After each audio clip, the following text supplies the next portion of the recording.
The police in Cape Coast have arrested 22 students in connection with the violence on the campus of the University of Cape Coast at the weekend. Several students were injured in the clash and several properties were damaged during the whole week celebration that turned sour. Regional Police PRO ASP Amano Akashi says the students are being screened so they could identify the real culprits. Now, as I'm talking to you, we have 22 students with us that we are interrogating, and we are taking caution statements from them for now as suspects. And as we collect these statements, we are going to assess them and then narrow down to get the main culprits of that route. So for now, yes, everybody that we have picked is a suspect, but evidence will really show those who are the main suspects. She added students from the Commonwealth and Unity Halls of the University of Ghana who took part in the violence will also be brought in as suspects. In the meantime, she says the police administration will increase their numbers on campus to provide security for effective academic work and upcoming Hall Week celebrations. We had a meeting with the university authorities, and basically we went there to discuss what happened the other time, the route that happened at the university, and also as stakeholders to also know the responsibilities or the roles that each institution has to be assigned, as there are other all-week celebrations in line that are coming on within this month and early next month. And so when we had the meeting, as security agency, ours is to make sure that the Casford Hall celebration, which is coming on the 29th of this month, we are to give security and make sure that we are on top of issues. The university also have a responsibility to make sure that measures that they have put in place or procedures that students have to follow when it comes to celebration of such events are also met. Again, organizers of that event, per the Public Order Acts, have some responsibilities that they have to shoulder when it comes to organizing events of this nature. We are going to make them aware, sensitize them to know that yes, after the program, if you are an organizer, if there is anything that goes wrong, per the Public Order Act, you have questions to answer, which the police will go according to what is stipulated in the Act.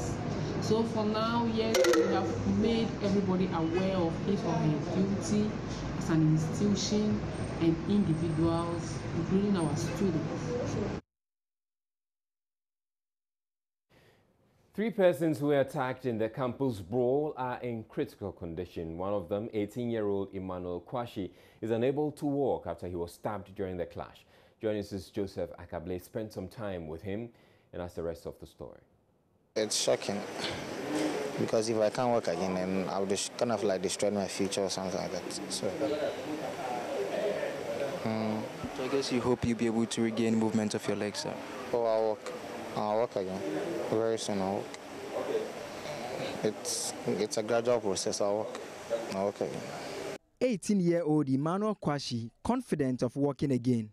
Flanked by his parents, he looks unhappy as nurses at the hospital attend to him. The emergency ward is where he has spent the past few days. Amano recalls returning from a visit to Adisadel College, an attempt to find a safe haven to avoid tear gas fired by officers. I was outside seeking for shelter and the police people came. And also they started to use tear gas and I'm asthmatic, so I was trying to get away from beside the guy. I was going down there. So I was there for a while, about an hour or two, and the vandals people, I think when it was around 11, they were leaving. So I think Ogo and Casford were chasing them out. So I saw that as an opportunity to enter the hall. So when I was going, someone just stabbed me, and I just sat, and I couldn't feel my legs again. I still can't feel them.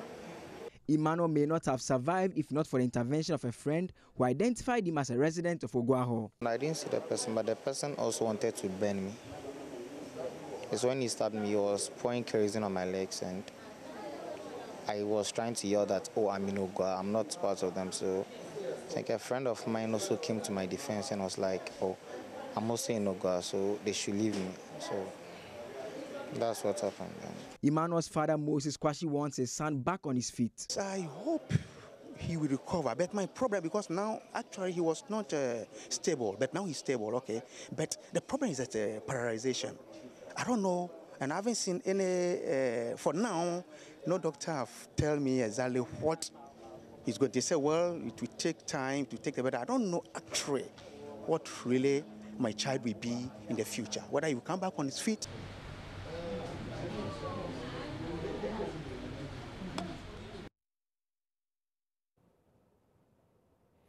A Metromass bus in transit from Accra to Cape Coast in the central region has been burned to ashes when it caught fire at Opekuma Junction near Kaswa. According to an eyewitness account, the fire started after a tie burst. He tells Joy News the Ghana National Fire Service got to the scene after the fire had overwhelmed the bus.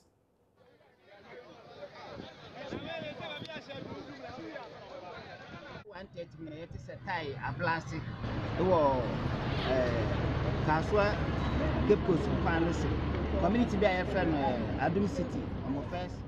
At about 1:30 p.m., the tie got burst at Adum City between the Kaswa and Cape Coast Road. Fortunately, the 30 passengers on board were able to come down before the bus caught fire. The fire service crew could not get here on time.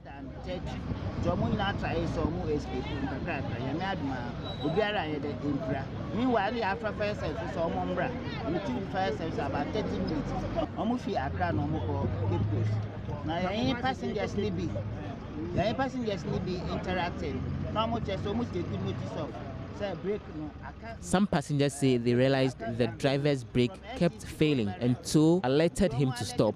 Though some goods had been burnt, all passengers are safe without any injury. First bus stop incident in and anyone say, oh, yeah, never say a man for more passing, maybe to say plate or Adrian any other luggage is on the depot. But unfortunately, Nimpebia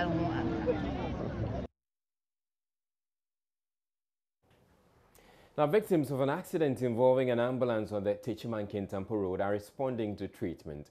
Initial reports say the Tuesday morning accident involved a victim of the Kintampo Waterfalls tragedy, but it was later confirmed that the National Ambulance was actually transferring a patient from the Tamale Teaching Hospital to the Komfanochi Teaching Hospital in Kumasi.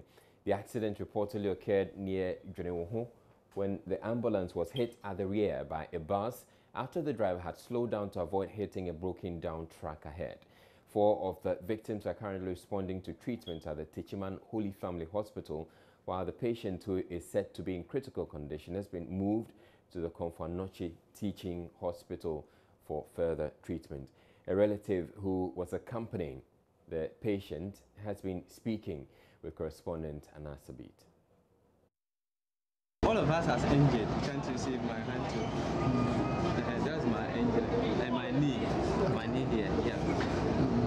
How about the driver? The driver, he had a broken leg. He had a broken leg. The leg has been broken to 3 times. 3 times. The upper was broken and then the main one.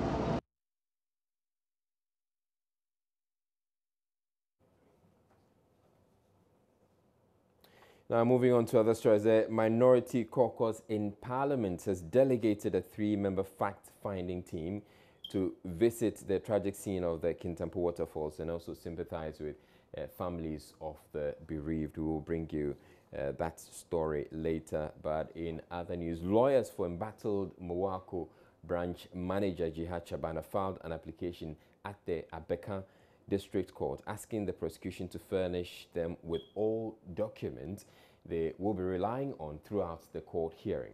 26-year-old Jihad Chaban is accused of shoving the face of K-Tribe Limboache into blended pepper. They argued that access to all documents will aid them continue to cross-examine the K-Tribe. Chief Inspector Hansing Ama, who leads the prosecution, opposed the application and asked that the court opposed the application and asked that the court allow him to respond to the application in writing. Hearing of the matter resumes on Thursday. We're taking a break on Joy News Prime. We'll be back with more. Please stay tuned.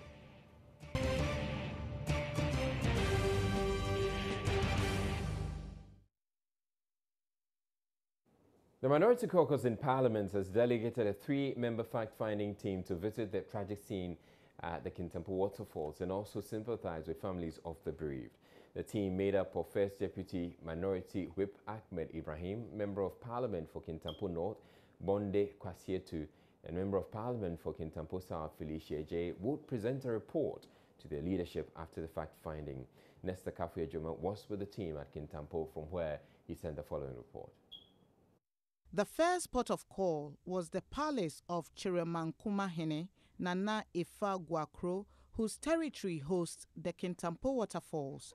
In a brief remark, Nana Ifa Guakro accused the media of misrepresenting information he gave on who was managing the waterfalls as at the time of the tragic incident. Stakeholders,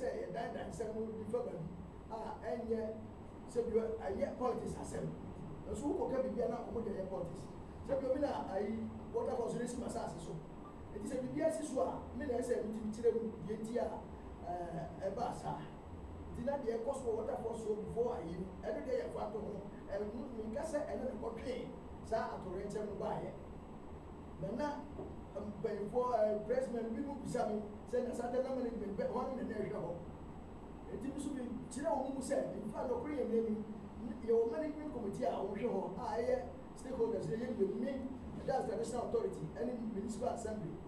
Training but immediately after the elections, youth will take over. Say,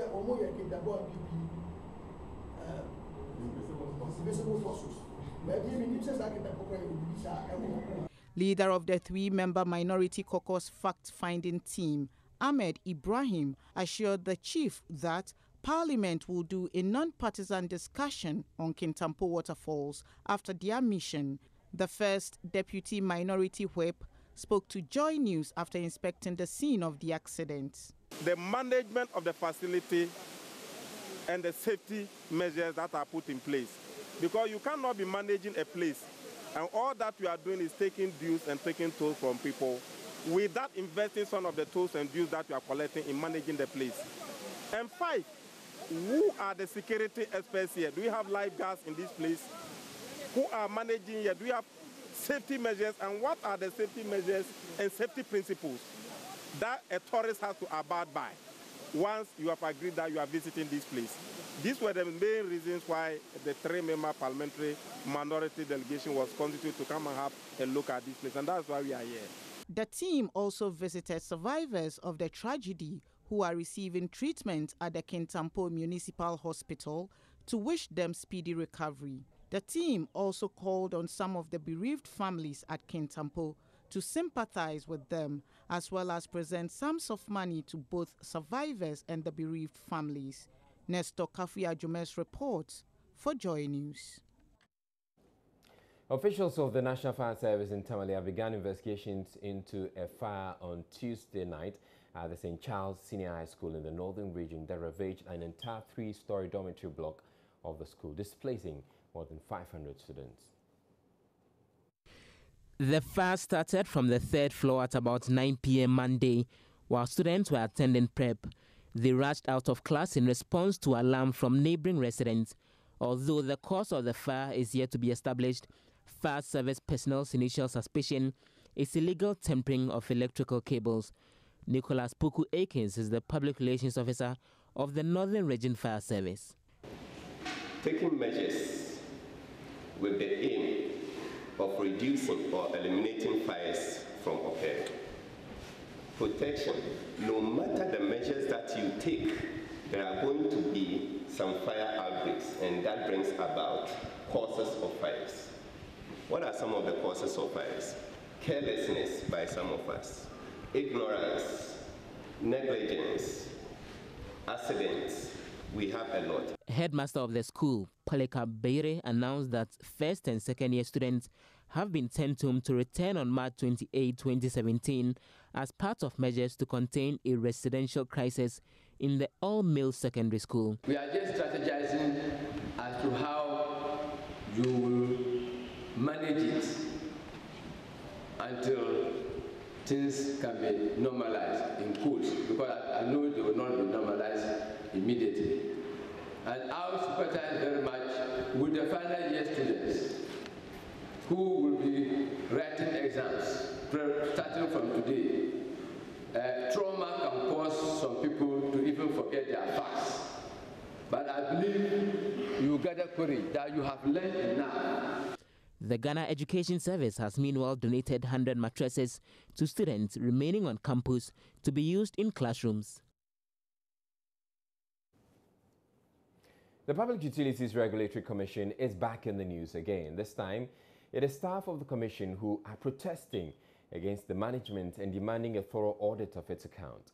The PRC has been in the news not too long ago after Joy News investigations revealed questionable payments, indicting some top management officials. Their protesting workers clad in red armbands and shirts Wednesday morning called for the removal of the board and subsequent investigations into the dealings of the commission. Local union chairman of the PRC, Alhaji Abubakari Jafaru, has been speaking with Joy News. Based on that, we were saying that we have lost confidence in the executive secretary and the board, and they should immediately go. Almost 2 weeks now. You want them to go, the executive secretary and who? Yes, and the board. If the government thinks or the presidency thinks they are so good that they can't do away with it, then they should take them to the presidency to work with them. Because we have lost confidence and hope. Look, our morals are down. People here are sick. If you go through a BP check with the people that you have here, majority of them will be abnormal. I personally think I can absorb shock. And I can tell you that for almost 2 months now, I don't sleep well. Massa, you'll be surprised the things you will hear. We are waiting at the right time that we will make presentations to the necessary authorities. Wait, you have documents in possession. You let them go. Let them move out of the seat, and you will see or hear things that will come out. But as at now, nobody can speak. Even if the union chairman just asks a question and he's queried, then who will be able to speak? So, are you saying that a union, as a union, you have, some documents leading to the fact that, some monies have been misappropriated, embezzled? You see, we called on IOCO, we called on the presidency to get the necessary organizations to come and conduct an audit. We are calling on them to come. They should come. We don't want to say, oh, I have this, I have that, I have that. But they should come to conduct an audit. And when they come and conduct an audit, they will find out themselves. It is a right of organizations or people to call for an investigation. And that was exactly what we did to the chief of staff. We don't want to go on playing issue, prosecuting people on the media landscape. Okay. We want the right thing to be done. The union chairman is also alleging some members of the union are being victimized after Joy News' investigation revealed rot at the commission. One of the victims, Isaac Kofi Asan, who told Joy News how he had been instructed to make some questionable payments into the bank account of the executive secretary, is said to have been hauled before a disciplinary committee for speaking to the media without authorization. The local union chairman himself is facing disciplinary action for an altercation with a top official of the PURC. The reason is that we've had some level of victimization going on. Joy FM did some expose, and during the course of the investigative journalist, he was referred by Nanaya Gentwa specifically to speak to one of our members on some transaction that had undertaken. Then when he responded to the investigative journalist, on that count, he's had several letters and he's asked to appear on several committees. And we thought it was not fair because speech or he has the right to at least express himself, or he has a right to answer a question. But as to what is the issue behind that particular gentleman, that he within a week or two, he was given about 4 letters within that short period. And that is the reason why we are not happy. Then on yesterday, I think we had to find out, from the FNA chairman, I personally wanted to find out what at all the gentleman had committed. Then I think it didn't go down with him, and he had some kind of action, and it ended up in even people have to restrain him. Who are we talking about here? Dr. Dujemfi. What's his position here? He is the FNA chairman and the commissioner. Okay. So upon that, the chairman too, I have to receive a query on that. A Ghana Living Standard survey has revealed Ghana may be hit with a water crisis in the next decade if the continuous pollution of water sources are not immediately halted. The massive invasion of the country's rivers by illegal miners has seriously degraded water quality, driving cost of treatment through the roof.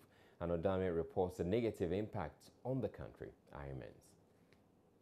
At a ceremony to commemorate World Water Day Wednesday, Director of Water and Sanitation and Hygiene, WASH, David Duncan, revealed 3 out of every 5 Ghanaians drink water contaminated with feces, predisposing many to diseases such as cholera, dysentery, and typhoid. Unsafe water, poor sanitation and hygiene causes over 800,000 deaths every year. In Ghana, 3 out of every 5 Ghanaians drink water which is contaminated with feces, risking diseases such as diarrhea and cholera. Simple diarrhea causes the deaths of over 3,600 children in Ghana every single year. And we have far too frequent outbreaks of cholera in our cities. Chief Director of the Ministry of Water Resources, Works and Housing, Donan Tay, explained the government is intensifying the process of providing safe water for citizens. Employ science and technology to identify the most economic and efficient ways to recycle urban waste. Support the establishment of recycling and reprocessing companies to manage waste.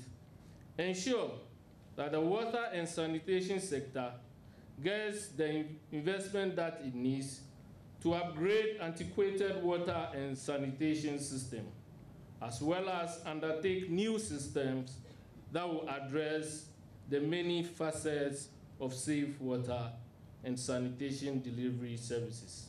The theme for the celebration was Water and Wastewater.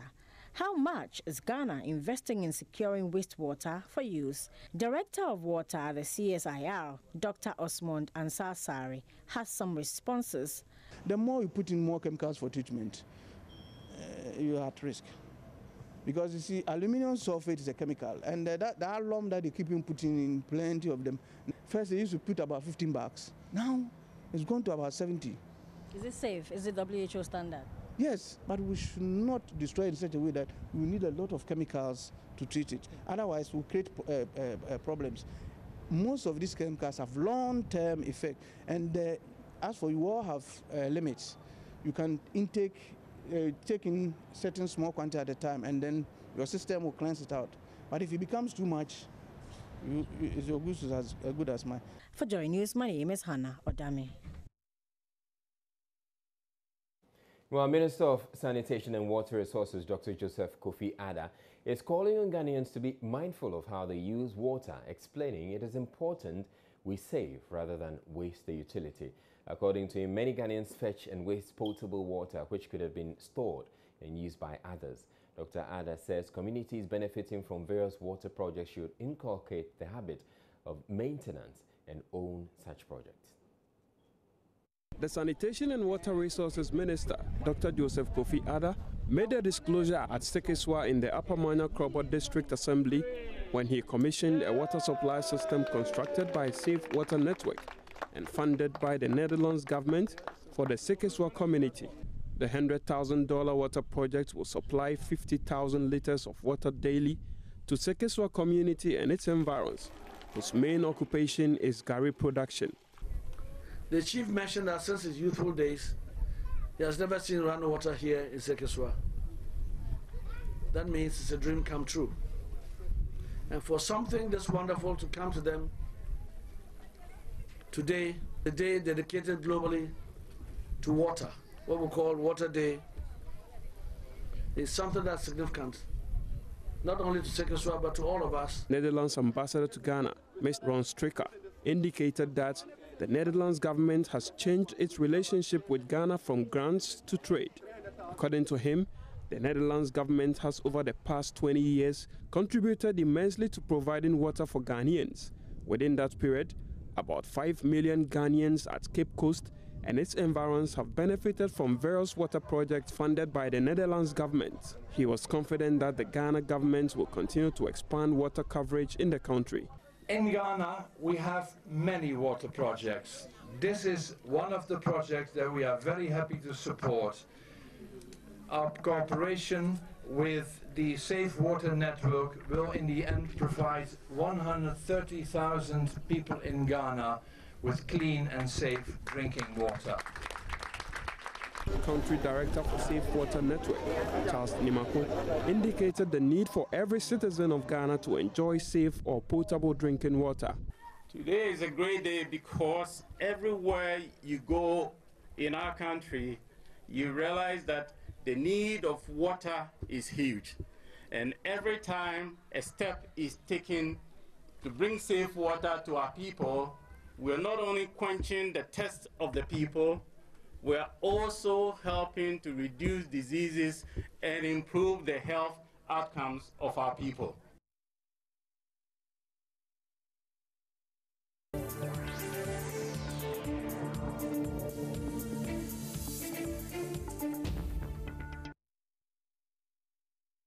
Hello again, good evening.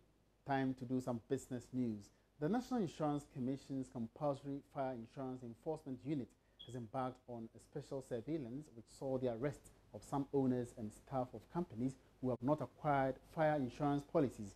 In all, 12 companies were screened in some parts of Accra.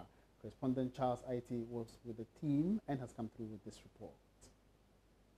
The 16-member surveillance team set out to check some business establishments within some parts of the city, including Asylum Down, Osu and Spintex.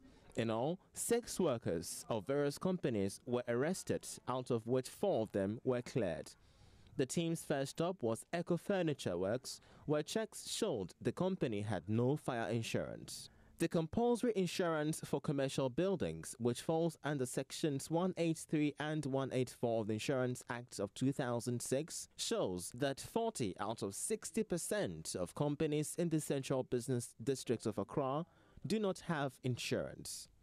Head of Insurance Surveillance Team Joseph Bento disclosed to the media the compliance rate on insurance companies in Ghana remains shockingly low. Today's exercise or event actually started in January when we went around to inspect about 70 commercial entities or buildings.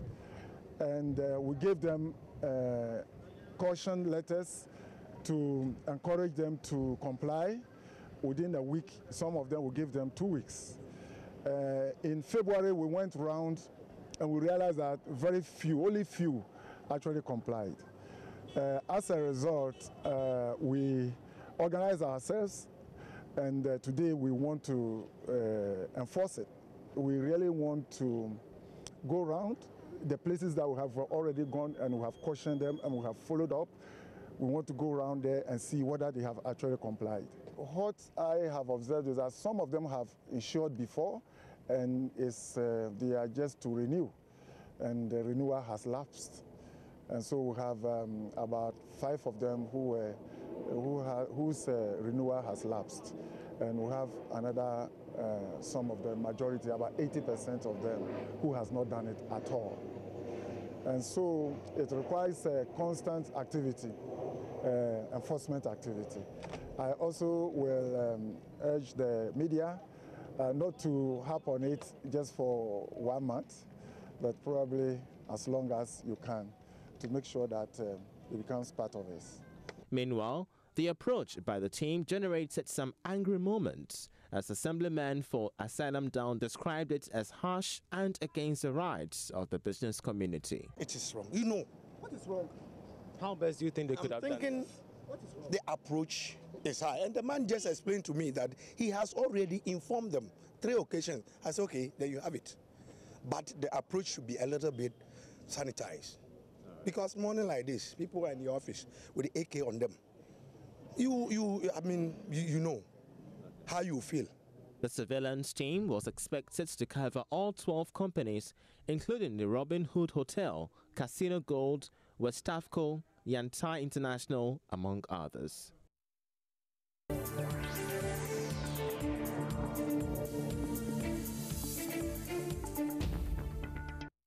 Marks International Water Day. Today we are having that big conversation about water and all the relevant issues that have to do with access to water. First, you may have heard the name of, or probably planning to visit there, but what more do you know about Ghana's village built on top of water? The World Marks Water Day today, Joy News' Justice Beidou traveled to Nzulezo to find out from villagers from there how life on water is like.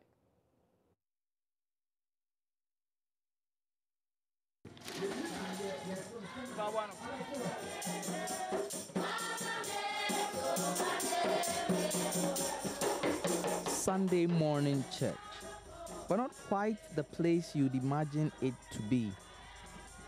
This is the Catholic Church inside Nzulezo, Ghana's only village built on water. Our ancestors migrated from Mali during 14th to 15th century. But because of tribal war happened over there, that's why our ancestors migrated. The people say they have to remain here. They won't go to any place. Life here, the people say, is just like anywhere else. The Tandani Lake, on which this community is built, is the source of drinking water and is also the dump site for all waste. You drink this water. You don't have any water problem in this village. This water that you people drink. Ezwa Aka has lived here all his life. He produces crafts. He targets the many tourists who flock here for visits. If you are not strong, you can't live in Nzulezo. We are doing these crafts to earn money. In Nzulezo, we use the canoe to do everything.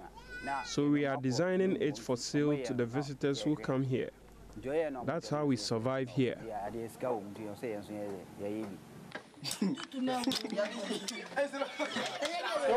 This community has existed for more than 400 years. So popular is Nzulezo that in the year 2000 it won a UN award as a World Heritage Site. After 4 centuries, many young people who live here say they are yet to see the development that matches the town's popularity. What I like about Nzulezo is that many people come for excursion here. And also, it's not just like coming to excursion. We even got something better here. I am born in this town, and I'm 14 years old. I don't even see something better here, so we need help. As the world marks World Water Day, the spotlight turns on the people of Nzulezo. But this town, its people, and its future should be more than just a day's mention. Justice Beidou, Joy News, Nzulezo. And the residents of Tumu in the Sisila East District are turning to contaminated water sources in the absence of potable water. For over a month now, the town's water system has not pumped water because of its indebtedness to the Volta River Authority for electricity supply to the facility. The VRA is said to be owed over 100,000 cedis. Rafik Salam reports residents now depend on the benevolence of individuals who have drilled mechanized boreholes, whilst others simply share the Tumu Dam with livestock. Water is just as important to our bodies as it is to life on earth. At birth, water accounted for nearly 80% of the body weight of a human and accounts for as much as 70% as the adult body. Similarly, nearly 3/4 of the Earth's surface is covered by water. To cut in short, water is life. That explains the reason why the people of Tumu in the Sisal East District capital of the Upper West region will do everything to get it. With a population of a little over 20,000, they primarily depend on the Tumu town water system, which was constructed 9 years ago to cater for at most 10,000 people. The water system is facing several challenges, key among them being their indebtedness to the tune of 100,800 Ghana cedis to the Volta River Authority, forcing the latter to cut power supply to them. Assembly member for Nonyo electoral area, Wuto Mahama Bawa, who also doubles as a member of the Tumu Water and Sanitation team, parried the blame of the indebtedness on the doorsteps of a private operator. Looking at the debt accumulator is very huge for us. 100,086 Ghana cedis. And when we took it over from the private operator, that's where this bill was accumulated. But it was postpaid. In fact, the private operator is TBL Resources. And because they were not paying all the bills, handing over was poorly done. And at that time, so we have realized that is the challenge. So what we are trying to do is to make sure that as a water and sanitation team, we try to see how we can defray that bill. And that is becoming difficult. But currently, the bill has come down to 78,000 Ghana. For over a month now, there have not been a scintilla of drop of water from the standpipes here in Tumu. The hardest hit area is Nonyo Zongo, which is one of the densely populated areas in the town. They have over 5,000 people, and they have no choice than to look elsewhere for their precious commodity. Middle-aged Hausa porridge seller Harriet Abdul Karim is worried about the situation. It is difficult. A 45-year-old woman has been hospitalized after her husband shot her following a misunderstanding over food. Yukia Bedu, who is a resident of Buakwa near Kumasi, suffered this terrible fate whilst visiting her husband, Kwesi Amadu, in the Ichuma Kwauma district. Prince Apia reports. Love News sources say the man turned down a request by the woman to share a bowl of tozafi he had bought. Amadu became offended, refused to eat supper, and ordered Madame Bedu out of the matrimonial home for vowing to pay him back when she had her turn. Consequently, the woman, who had been married for 25 years with 5 children, spent the night in an uncompleted building nearby.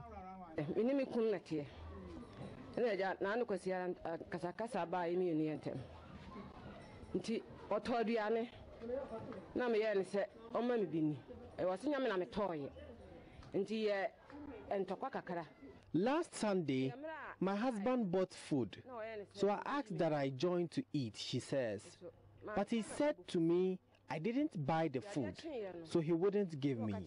This ended up in a little misunderstanding.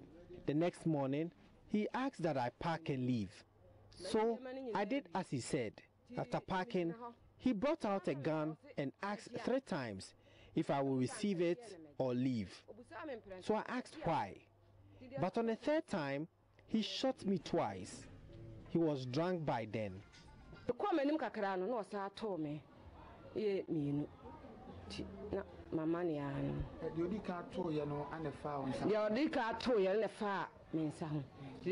Madame Bedu, who was wounded in the shoulder and buttocks, was rushed to the SDA hospital at Dominase, where she is currently responding to treatment. Yao Owusu is unit committee chairman at Chiniase, Japan, where the incident occurred.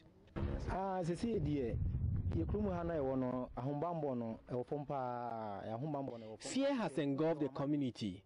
We want security to be intensified.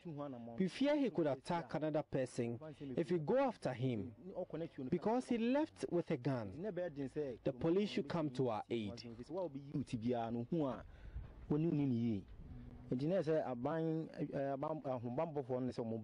He says the case has been reported to police at Semfi, but they are yet to visit the crime scene while the culprit is on the run. Meanwhile, Semfi police say they are investigating the issue. Prince Apia reporting.